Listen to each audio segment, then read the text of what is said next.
David Russell. All right, sir, please come this way. If you don't mind, please stop there. Please raise your right hand.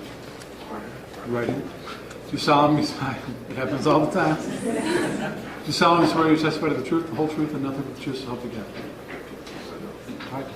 Watch out for this stuff here. Come around here if you would.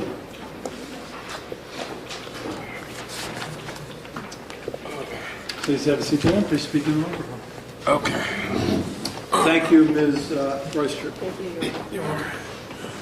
Good afternoon, Mr. Russell. Good afternoon. Could you please state your full name and spell your last name for the record? My name is Dave Russell, and R-U-S-S-E-L-F. Okay. And speak louder. Okay. There's a court reporter down here that's recording, which is why I asked you to speak louder and spell certain things so she have the correct spelling, okay? All right, sound like a winner. Okay. And you know why you're here today, is that right? Yeah, on behalf of my brother, And who is your brother? Tim Russell. Where do you fall in the number of siblings?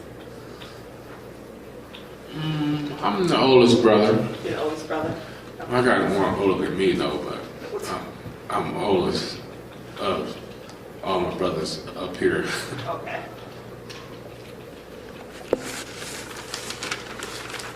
How often did you talk to Timothy?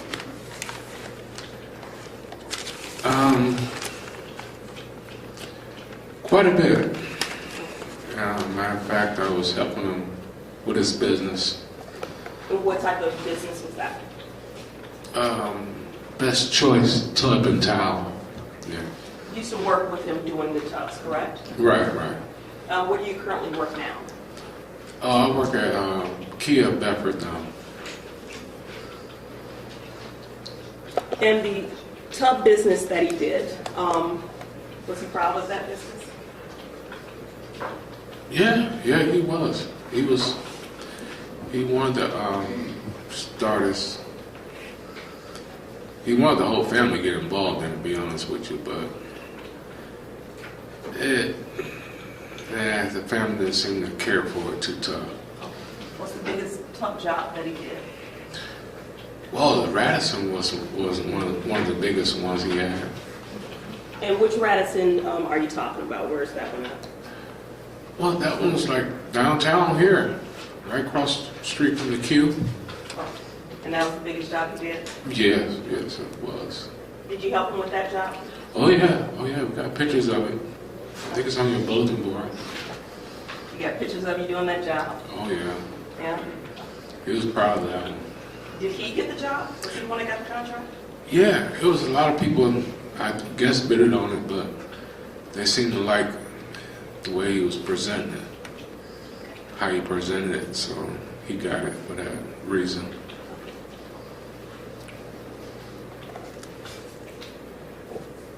Now, did Timothy carry a lot of tools around to do the tub business? Oh yeah.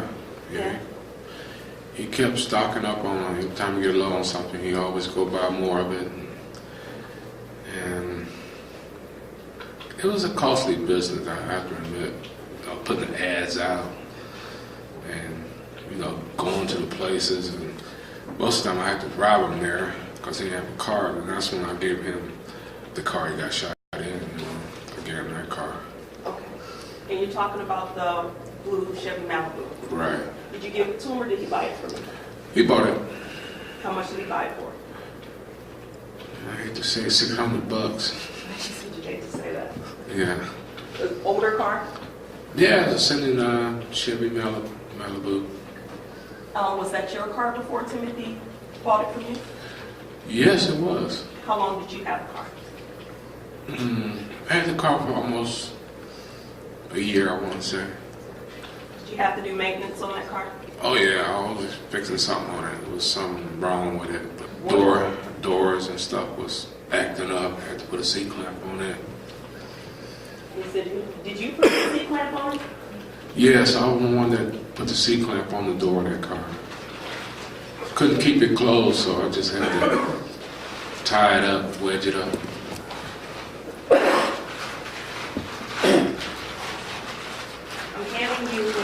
previously marked as State's Exhibit number 72. Do you recognize this? Oh yeah, that's my handiwork. So that's your handiwork. This was your seat clamp? Yes, I've kept the door closed on the passenger side now. Okay, this is the passenger door. Right, Okay. just the passenger door. And did you put it on there and crank it real tight so it wouldn't open? Right.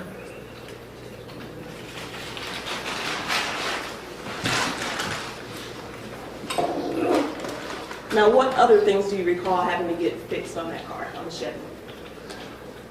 Well, the starter went out on it, so we took it to my job, and me working at a Kia dealership, we got access to a lift, so we was able to jack it up and remove the starter and put another one on, stuff like that. What about the muffler? Well, the muffler, we was gonna get around to that, but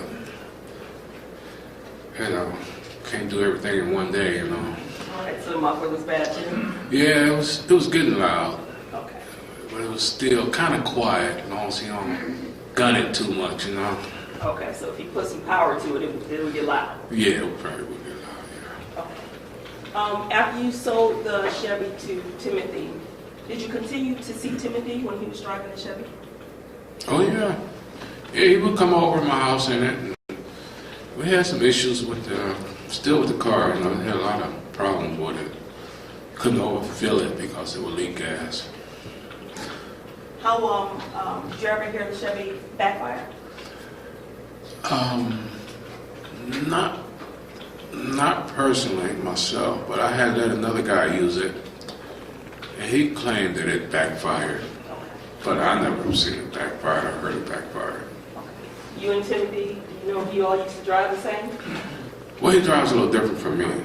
Timmy's a little lead-footed, but yeah. Lead-footed, fast driver? Yeah. Okay. Now, you said you saw Timothy when he had the Malibu still. How often would you see Timothy in general?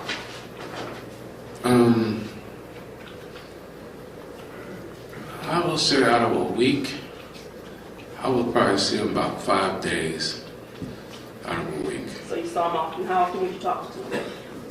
Almost every day. Did he have a cell phone? Oh yeah. Did he pay for that cell phone, or did somebody in the family pay for it? That was his choice. He paid for that. So he paid for the cell phone.